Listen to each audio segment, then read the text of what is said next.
이번 시간은 132페이지 제3절 보에 대해서 보도록 하겠습니다. 보. 자, 보는 기둥과 기둥을 연결하는 수평부재의 개념 보죠. 뭐 가다, 빔 이런 형태를 쓴데 영어를. 그래서 보의 종류적인 측면을 봤을 때 첫 번째로 형광보가 나오고 있습니다. 형광보. 자, 우리가 형광이라는 것은 단면 형상이 다양한 강제를 우리가 형광이라고 했죠. 그러면 형광을 우리가 보로 직접 활용하는, 그래서 이걸 단일보라고도 하고요. 그래서 일반 형광보는 H 형광이나 I 형광을 쓰게 됩니다. H 형광, I 형광을 보로 활용을 합니다. 그래서 H 형광하고 I 형광은 프렌지 길이하고 웨버 길이를 비교해서 프렌지 길이가 같거나 크면 H 형광이었고, I 형광은 웨버 길이가 크면 우리가 I 형광 형태가 됩니다. 그러면 이걸 직접 보로 이용하는 거. 그래서 건축물의 경우는 형광보를 활용을 많이 해서 건축물을 짓게 됩니다. 그런데 이 형광보는 지금까지 시험에 낸 것은 그 명칭 개념을 정확히 알고 있느냐 없느냐를 테스트한 문제를 출제를 했었습니다. 그러면 형광에서 지금 간략히 다시 한번 설명해 드리면, 상하의 이 날개처럼 아래 위에 내민 부분이 바로 프렌지 부분이 되고요. 이 프렌지가 있습니다. 상하의 이 날개처럼 내민 부분이 프렌지가 돼요. 자, 그러면 이 프렌지가 두 개인 이유는 보통 이겁니다. 수평부재는 처짐 힘을 받죠. 힘 부재예요. 휘어질 수밖에 없습니다. 그렇기 때문에 힘이 발생한 힘 모멘트를 받으면, 움직임 받으면, 이렇게 손이 있으면 이렇게 굽혀보세요. 이렇게 굽혀보시면 밑에는 인장력을 받으면 위에는 압축력을 받아요. 힘은 항상 상반돼요. 두 가지가. 그래서 우리 허리를 이렇게 굽혀도 앞쪽이 인장력 받으면 뒤쪽은 압축력을 받아요. 항상 힘은 동시에 두 힘을 받으면요, 휘어지면 항상 인장력과 압축력을 동시에 받는 겁니다. 그래서 하나가 인장력 받으면 하나가 압축력을 받아야 되기 때문에 이 두 개인 겁니다. 그래서 상하의 날개처럼 내민 부분, 이것이 이 프렌지예요. 프렌지라고 하고, 이 프렌지는 힘 모멘트를 부담을 합니다. 힘 모멘트 부담을 프렌지가 하고요. 자, 힘 모멘트는 원래 모멘트라는 것은 힘에다가 파워에다가 곱하기 거리한 것이 모멘트죠. 모멘트고 움직임이고, 휘어지는 모멘트. 결과적으로 이겁니다. 기둥과 기둥 사이가 거리가 멀어지면 스판이 장스판이 되죠. 길어지면 힘 모멘트는 커질 수밖에 없는 겁니다. 이해가 안 되시는 분들은 책상과 책상 사이를 일정하게 작게 해놓고 옆에 엎드려 보십시오. 그리고 멀리 해가지고 손이 될 정도로 이렇게 해서 하게 보니 힘 모멘트를 경험을 하실 겁니다.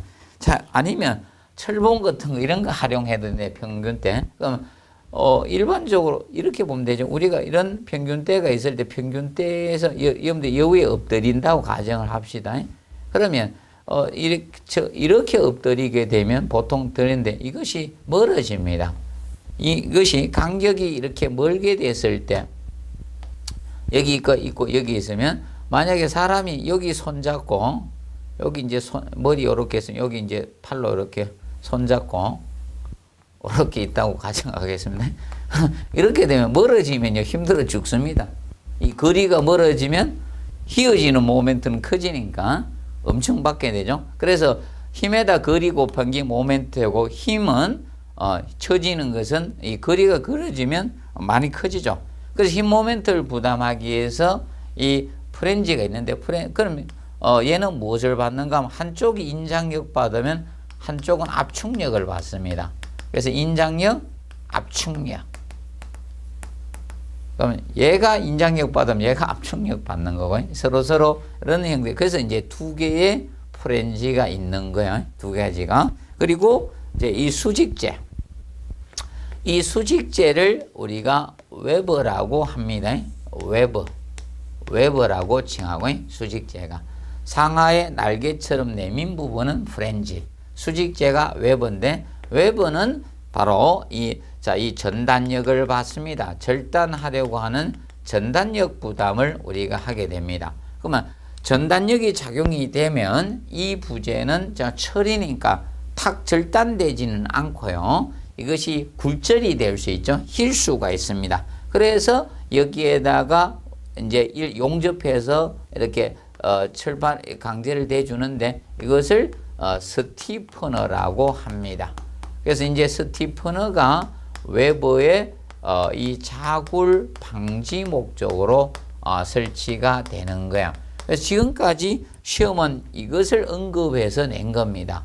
그런데 스티프너라고 낸 것이 아니라 한 번은 시어 커넥터, 한 번은 커브 플레이트 이런 식으로 써서 출제를 한 형태고 자기 자체적으로 낸 거는 아직 없습니다. 이거 개념을 안 해야 목적을 내고 아직 이 부분은 시험에도 들어가지 않았습니다. 그러면 앞으로 나올 수 있고 그 다음에 프렌지가 무엇이고 웨버가 무엇이냐 이 개념은 서술형으로 우리가 언급이 되었었습니다. 간략히 고려해 주시고 그리고 그래서 그 현강보에 대해서 우리가 알아두시고요. 그래서 거기 보면 1번에 현강보는 청돌이나 중돌이, 장선, 간 사이가 작은 보 등의 작은 응력이 작용할 때 우리가 많이 쓰게 됩니다.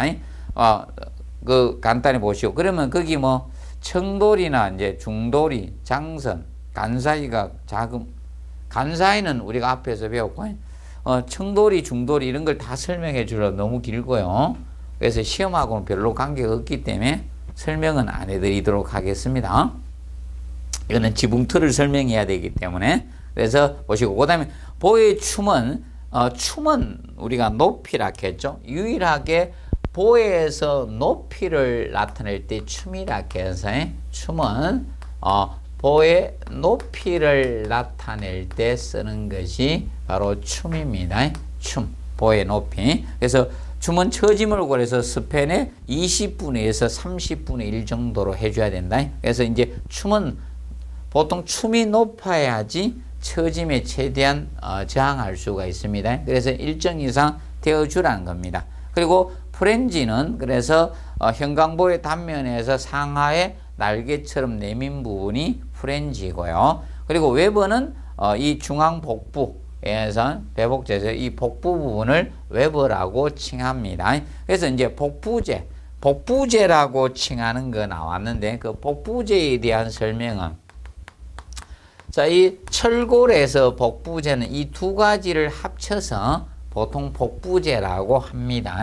그래서 이 수직제하고요, 이 경사대를 통틀어서 철골에서는 이 복부제란 용어를 쓴다고 알아두시고 복부제라고 합니다. 수직제하고 경사제를 총칭해서 복부제 이렇게 쓰고 있습니다. 간략히 알아두시고요.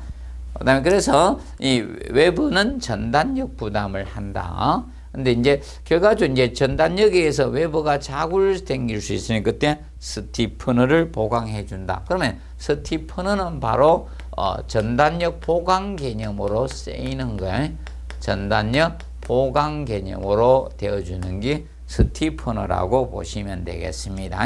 기억을 해 두시고 그리고 스티프너도 이제 세부적으로 들어가면 뭐 중간 스티프너가 있고 뭐 보통 수평 스티프너가 있고 보통 이걸 중간 스티프너라고 합니다. 수직으로 설치된 거. 그리고 수평 스티프너하고 하중이 집중되는 하중점 스티프너라는 것이 있습니다. 그런데 우리는 보통 일반적으로 다룰 때는 이 스티프너 하면 바로 이 중간 스티프너, 수직 스티프너를 보통 이야기하고 있다는 점 알아두시면 되겠습니다.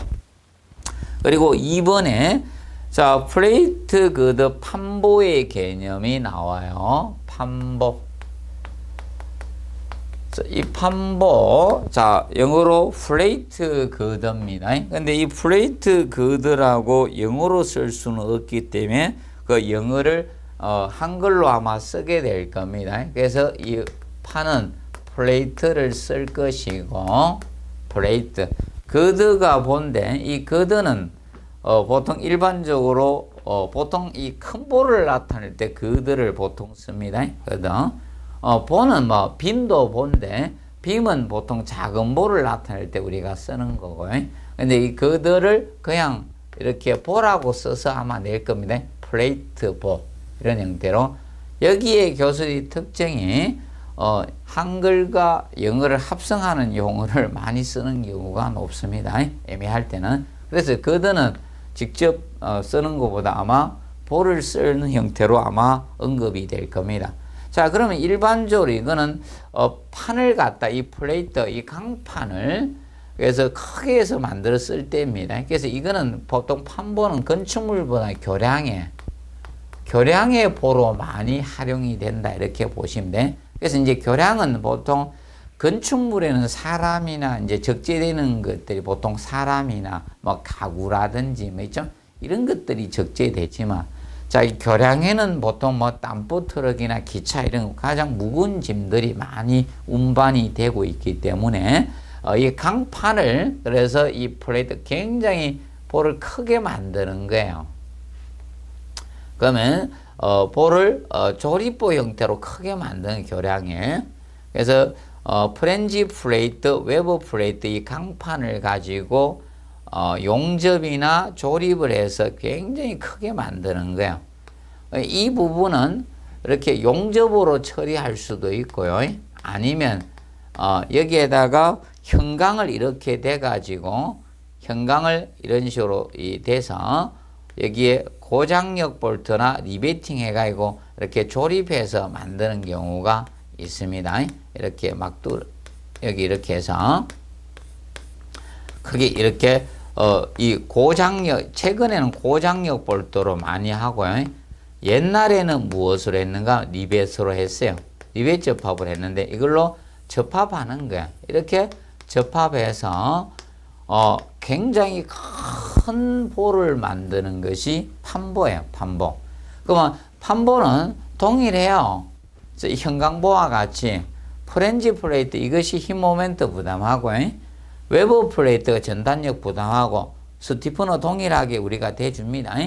자, 그러면 여기에서 힘도 똑같습니다. 그러면 힘 모멘트 부담이니까 프렌지 플레이트가 인장 압축력 부담하는 거고 웨브가 전단력 부담하고 스티프너 똑같이 이렇게 됩니다. 자, 그런데 이것은 이제 알아두실 것이 거기 133페이지 상단에 자 플레이트 보 판보의 그림 부분이 나오고 있어요.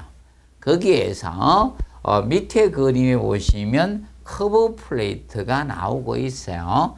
이 커브 플레이트가 판보는 포인트예요. 보시면 되고. 그러면 여기에다가 커브 플레이트를 대어주고 있죠. 커브 플레이트. 커브 플레이트는 우리나라 말로 하면 덮판이죠. 덮어주는 판이에요. 덮판 개념이 커브 플레이트가 나오고 있습니다.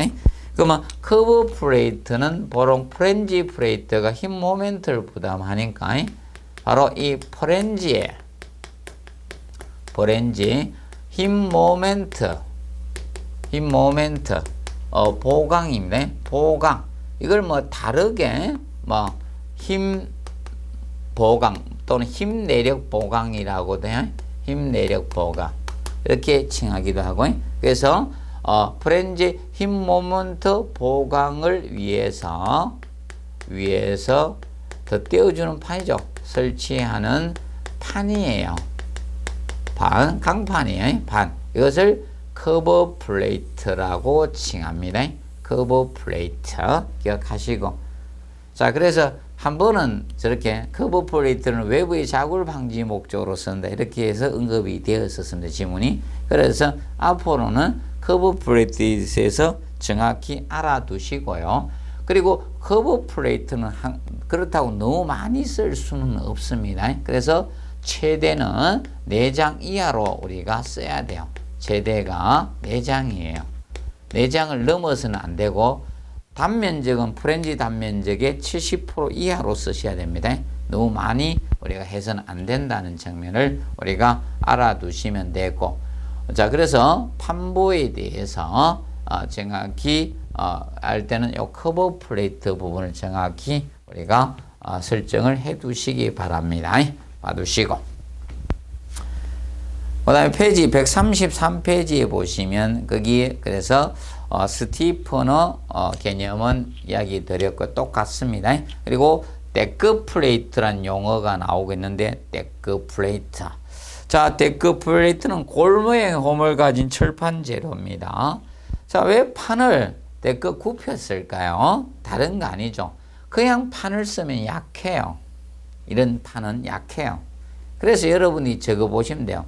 옛날에 종이로 부채를 만들었을 때 종이 한 장 가지고 이렇게 하면요, 아이고 약해서 안 붙여집니다. 그래서 종이를 접어 가지고 이렇게 붙이면 잘 붙여지죠. 그거와 같이 판을 그대로 이렇게 쓰는 것이 아니라 판을 이렇게 굴곡을 주는 이 접는 거예요. 이런 식으로.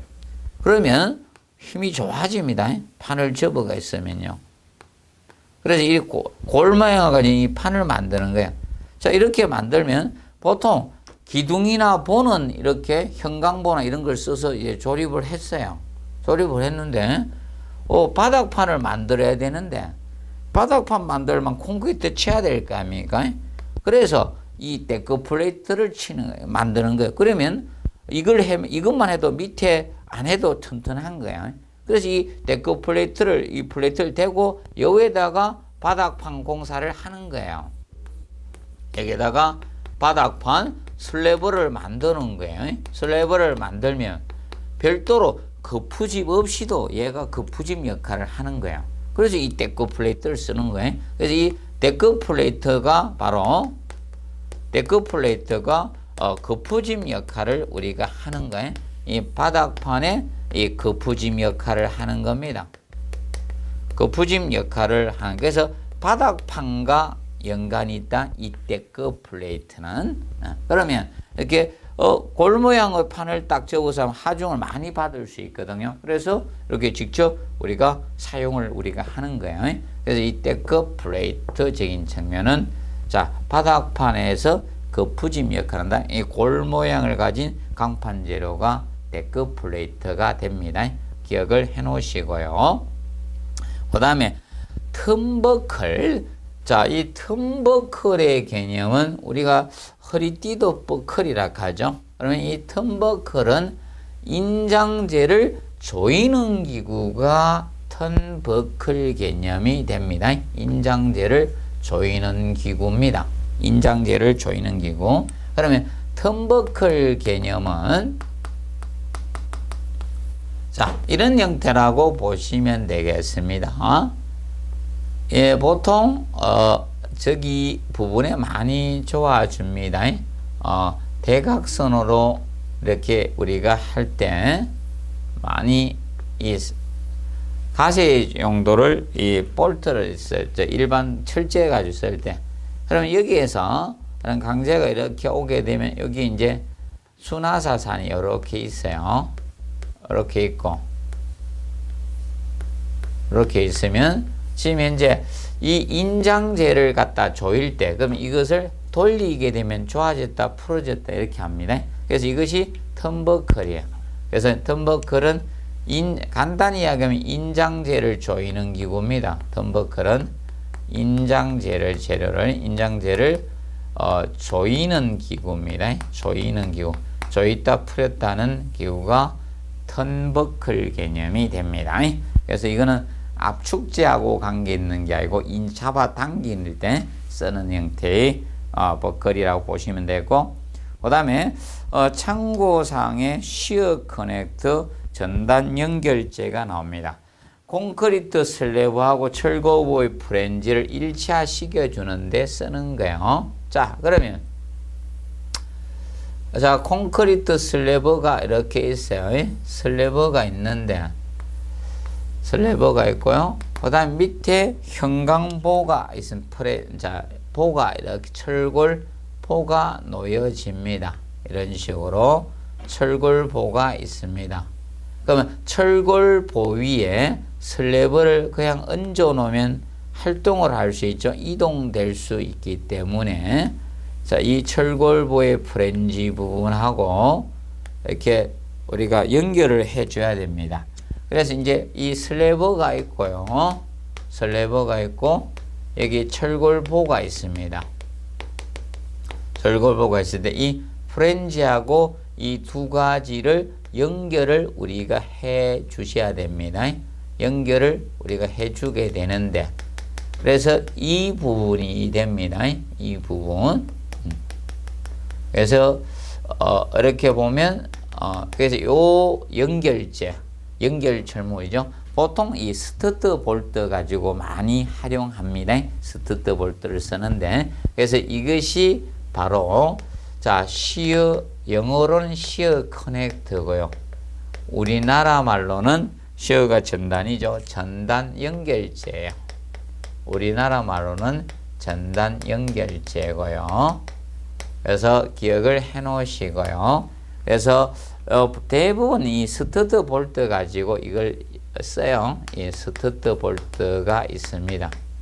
그래서 이제 콘크리트 칠 때 다른 부재에 딱 해가지고 묻어 놓습니다. 이렇게 해 놓으면 콘크리트 치면 연결해 주는 역할을 하게 됩니다. 그래서 이걸 스투트 볼트입니다.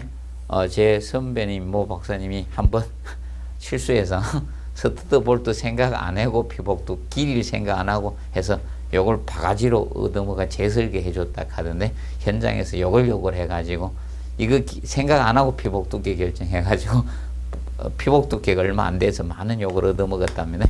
그래서 이 스투트 볼트가 이 시어 커넥터. 그래서 이제 시어 커넥터는 철골보하고 슬래브하고 바닥판하고 본드 합성을 시켰죠. 그래서 합성보와 연관된 것을 고르세요. 그러면 시어 커넥터를 골라주시면 됩니다. 그래서 이는 합성보 하면 시어 커넥터를 연상을 해 두시고 용어상 정리를 해 놓으시기 바랍니다.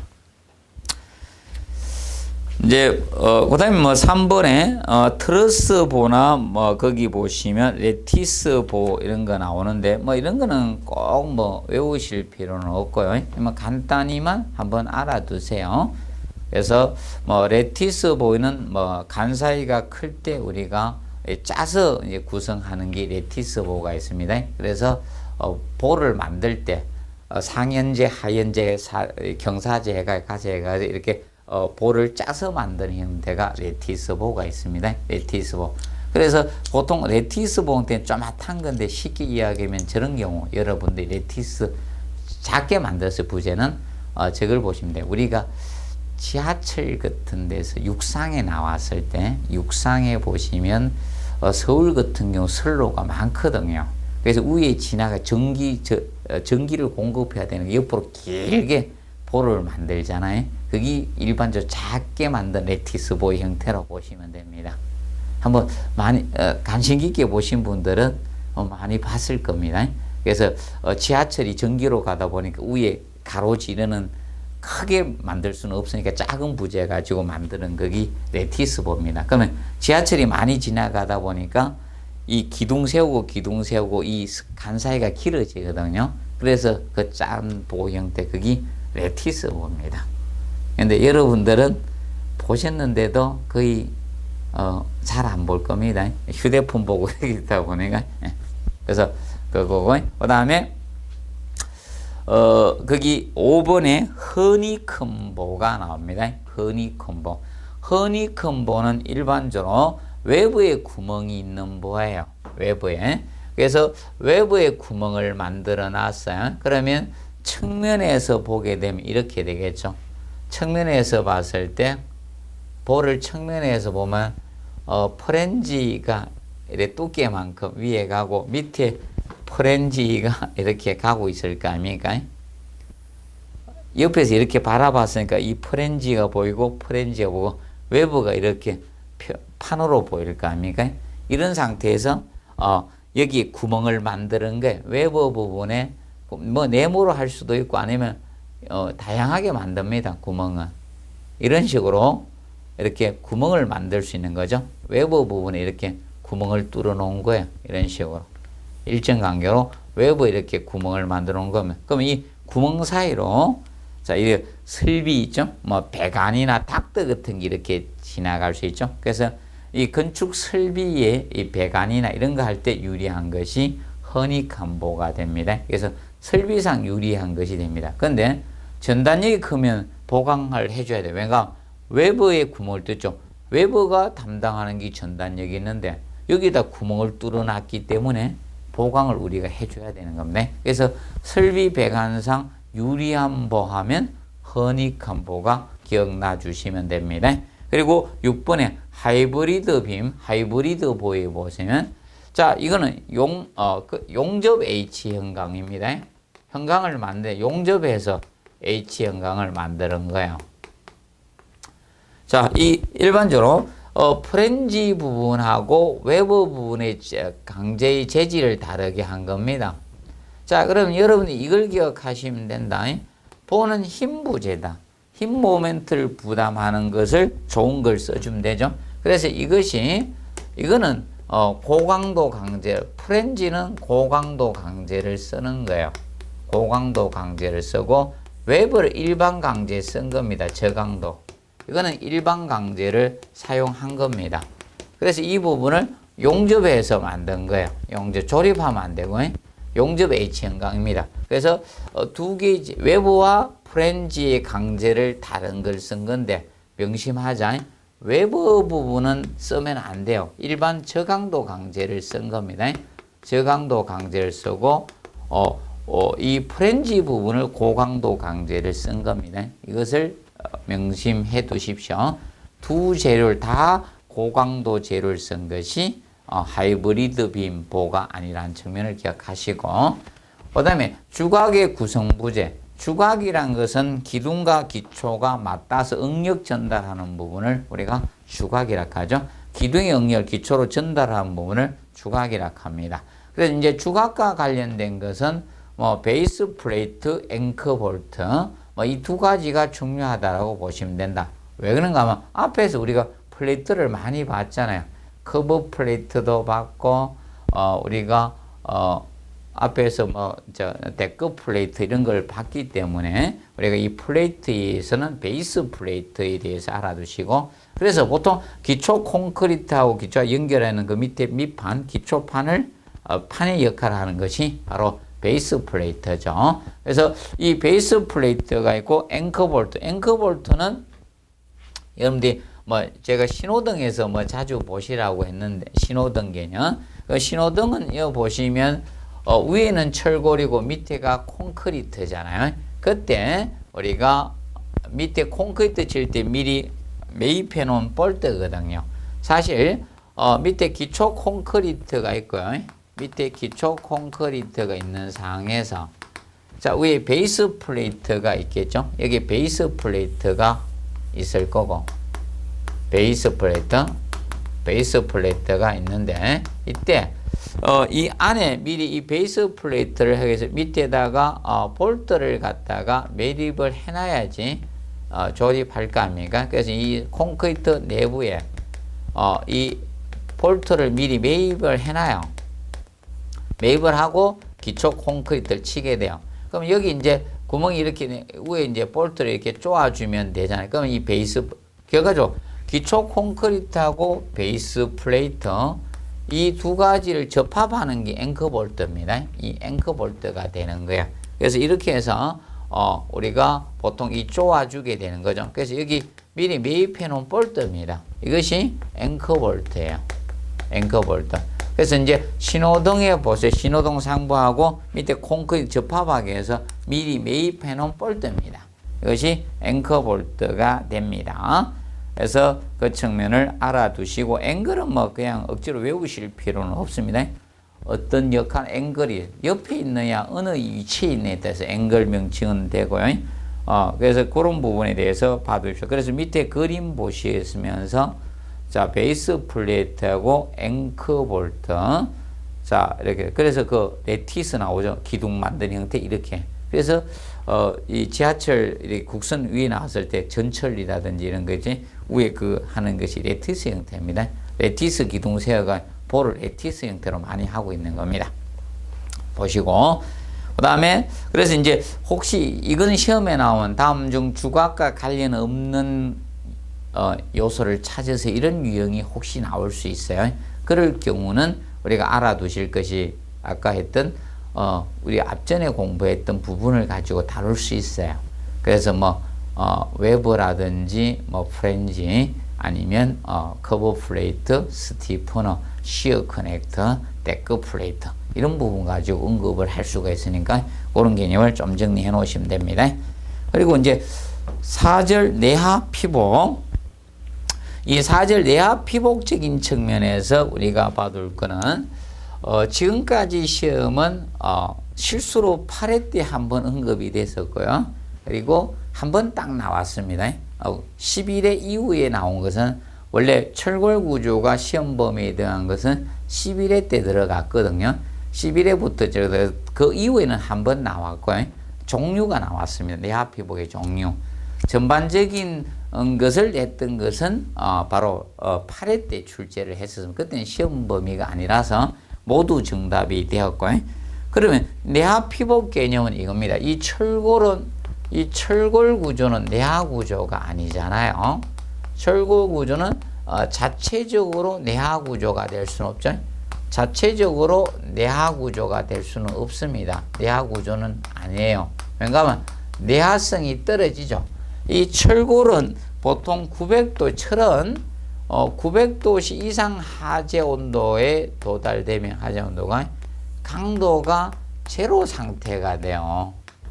인장 강도가 제로 상태가 되기 때문에 자체적으로 내하 구조가 될 수는 없다는 겁니다. 그래서 일반적으로 여러분들이 철골 구조가 내하 구조가 되기 위해서는 내하 피복이 필요한 거야. 내하 피복을 해줘야지만 내하 구조가 될 수 있는 거야. 자체적으로 내하 구조가 될 수는 없습니다. 그래서 내하 피복을 하게 되는데 그러면 나왔던 시험 유형이 나오지 않습니다. 새로운 것이 나오게 됩니다. 그래서 거기 내하 피복의 필요성, 의의정에 의해서 필요성에 대해서 나왔죠. 하재로부터 보호적인 측면이나 그리고 내력 저하 방지라든지 그래서 이게 떨어지잖아요.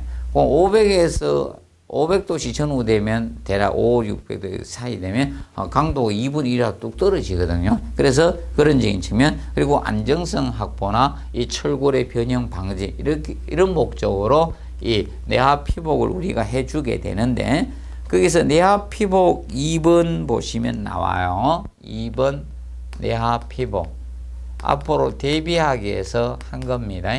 자, 이 내하 피복 부분이 표준 시방서 건축 표준 시방서 내용이에요. 자, 어렵게 나올 걸 대비해서 자, 이 표준 시방서 내용을 거기 해놨습니다. 그래서 뭐 바탕 만들기적인 측면은 당연히 이물질 제거해야 되겠죠. 뭐 녹이나 기름이 있거나 이러면 내하 피복이 잘 되지 않습니다. 그런 건 당연히 우리가 제거를 해야죠. 그래야지 제거하는 목적은 자 부착성 아닙니까? 기름이나 녹 이런 게 있을 때 내하 피복을 뭐 뿜칠을 하든 뭐 도료를 바르든 이렇게 하면 이 부착성이 떨어질 수밖에 없다. 그래서 그거는 반드시 제거를 우리가 해 주셔야 됩니다. 그리고 내하 피복의 공법 종류는 뭐 도장 공법도 있고요. 그다음에 습식 공법, 금식 공법, 합성 공법 종류는 많아요. 그리고 세부적인 것은 137페이지 뭐 거기 3번 종류에서 다루고 있습니다. 그래서 그 습식 공법 가지고 시험을 습식 공법을 낸 건 아니고요. 여기서 종류를 빼서 뿜칠 공법, 타설 공법, 미장 공법, 이 조적 공법 이 네 가지를 써가지고 종류를 한번 냈었습니다. 근데 그때 냈던 것이 뭐였는가 하면 저 가지고 냈었습니다. 압착 공법 이렇게 써서 냈어요. 압착 공법은 이거는 타일 붙이기 공법이고요. 이 타일 공법입니다. 다른 데서 시험을 끌고 와서 낸 거죠. 이건 타일 붙이기 공법이거든요. 타일 붙이기 공법이거든요. 이렇게 해서 시험을 냈었습니다. 뭐 이거는 웬만한 사람이면 거의 다 이거 종류 몰라도 맞출 수 있는 압착 공법에서 이렇게 시험을 우리가 냈던 형태였었습니다. 그러면 그래서 그 3번에 내합피복 시공적인 측면이 나오죠. 내합피복 시공적인 측면 나오는데, 자, 이 내용은 혹시 종합문제 지문 쓸까봐 한번 읽어 두시면 돼요. 그 네 가지 1, 2, 3, 4 있는데 별도로 만들 내용이 없습니다. 그래서 이 부분은 시방서에서 답을 만들기가 애매합니다. 그래서 이 부분은 그냥 읽어 두시면 됩니다. 시공적인 측면은 뭐 다르게 우리가 뭐 변형시킬 부분은 없습니다. 그런데 4번에 현장 뒷정리적인 측면은 요거는 알아두세요. 현장 이 뒷정리하는 것은. 그래서 현장 이 뒷정리적인 측면에서 우리가 보실 요 부분은 다룰 것이 몇 가지가 있습니다. 그래서 2번 보시면 2번은 정확히 알아두도록 해 두십시오. 2번 개념. 그래서 내화재 제조업체의 건장상에 따라 노출된 시멘트 내화재를 양생해서 조기 건조를 방지를 하도록 해줘야 돼. 그래서 너무 빨리 건조하면 균열 가요. 그래서 조기 건조는 방지하도록 한다는 것을 꼭 기억해 놓으시고, 조기 건조. 그래서 빠른 건조는 균열이 잘 생깁니다. 그래서 조기 건조는 우리가 조기 건조를 방지해 주셔야 됩니다. 기억하시고, 그 다음에 4번 우리가 정리해 놓으시고 4번 포인트 잡아 주시고, 분사 작업 시 바닥면에 낙하한 이 폐재는, 그럼 보통 뿜칠을 하게 되면 거의 대부분이 낙하가 많이 이루어져요. 그래서 보통 여러분들이 보시면 저런 경우에 이 뿜칠 공법을 많이 해놓은 걸 볼 수 있어요. 여러분들이 어딘가 하면 보통 역사하고 이 백화점이 합쳐져 있는 건물들 이런 데 보시면 역사를 철골 구조의 뼈대를 세우고 나가지고 기둥은 보통 다른 이런 공법을 써요. 건식 공법 같은 거나 이런 거 써가지고 이렇게 해놨어요. 이렇게 우리가 재료로 단 걸로 해놨는데, 이 수평부지인 본합 바닥판 부분에다 뿜칠을 많이 해놨어요. 그래서 혹시나 이런 대도시에 있어가지고 역사 건축물이 만들어져 있는데, 있죠. 위에 백화점이 있는데 그런 데는 한번 보시면 큰 역사 부분에 이런 많이 해놨습니다. 그래서 이때는 작업 종류에 뭐 폴리 봉투나 이런 데다가 우리가 모아서 폐기를 해 주시면 됩니다. 작업 후에. 그리고 5번이 그래서 2번 부분하고 5번 부분이 중요 포인트라고, 제일 중요한 부분이라고 보시면 돼요. 여기에서는 다루어 주시면 됩니다. 그래서 이 습식 분사 안면 장치라든지 공구의 물청소 시 배수는 우리가 명심하세요. 이 물청소 시, 이 물청소 시 이 배수적인 측면은 우리가 봤을 때, 그래서 이 배수할 때는 먼저 침전조에 침전 시킨 후에 침전조에 먼저 침전을 시켜야 돼요. 침전조에 침전이 먼저예요. 침전을 시키고요. 안면 같은 거 이런 침전을 먼저 시켜줘야 돼. 후에 우리가 배수를 해야 돼. 침전시킨 후에 우리가 배수해 준다는 걸 침전 후입니다. 그래서 배수 후 침전시키는 것이 아니라 침전 후 배수를 해준다는 점 꼭 먼저 알아두시면 되겠습니다. 자, 그리고 검사 및 보수적인 측면, 여기 잘 보셔야 돼. 그러면 여기는 포인트가 현장 뒷정리 부분하고요, 2번하고 5번에서 다룰 수가 있습니다. 나오게 되면. 아직까지 전혀 언급 없어요. 나오면 이리 갑니다. 무조건 보세요. 다른 데 볼 필요가 없고 여기 보시면 돼요. 그리고 5번에 검사 및 보수적인 측면 나와요. 검사 및 보수. 검사 및 보수는 거기 보면 기억해 보시면 미장공법과 뿜칠공법의 경우가 나오고 있어요. 이걸 상호 비교하면서 우리가 해 두시면 됩니다. 그래서 시공시 시공면적 5제곱미터 한개소 단위 핀 등을 이용해서 두께 확인해서 시공을 해주면 되는데, 이때 뿜칠공법하고 이거 구분을 좀 해 놓으세요. 뿜칠공법적인 측면하고 표를 짜서 여러분들이 학습을 하십시오. 이 뿜칠 공법하고 나누어지죠. 그리고 거기 보시면 조적 공법하고 붙임 공법, 조적 공법과 그다음에 이 붙임 공법이나 이렇게 나누어지고 있습니다. 멤브레인 공법. 멤브레인은 피막 형태죠. 이 세 가지 형태. 자, 그래서 이 두 가지로 이렇게 나누어서 우리가 학습을 우리가 해 두시면 되겠습니다. 표로 짜서. 그러면 일반 두께 측정하는 이런 두께나 이런 비중 측정하는 개념. 그래서 그 뿜칠 공법의 경우는 코알을 채취해서 그냥 뚫어 가지고요. 왜 그런가 하면 이 뿜칠을 하게 되면 여러분들 보통 막 뿌려놨죠. 시멘트 막 섞어가면 이런 거 섞어서 뿌려놨기 때문에 코알을 채취할 수밖에 없습니다. 뚫어서 코알 채취를 해서 우리가 측정을 할 수밖에 없는 겁니다. 코알 채취해서 측정을 해주고 두께나 비중적인 측면은 무게가 얼마나 나가나 이것은 이렇게 들어갑니다. 코알 채취해서. 근데 조적 공법이나 붙임 공법, 멤브레인 공법은 자 우리가 일반적으로 이건 재료 반입 시 우리가 측정 두께나 비중 측정을 하는 거야.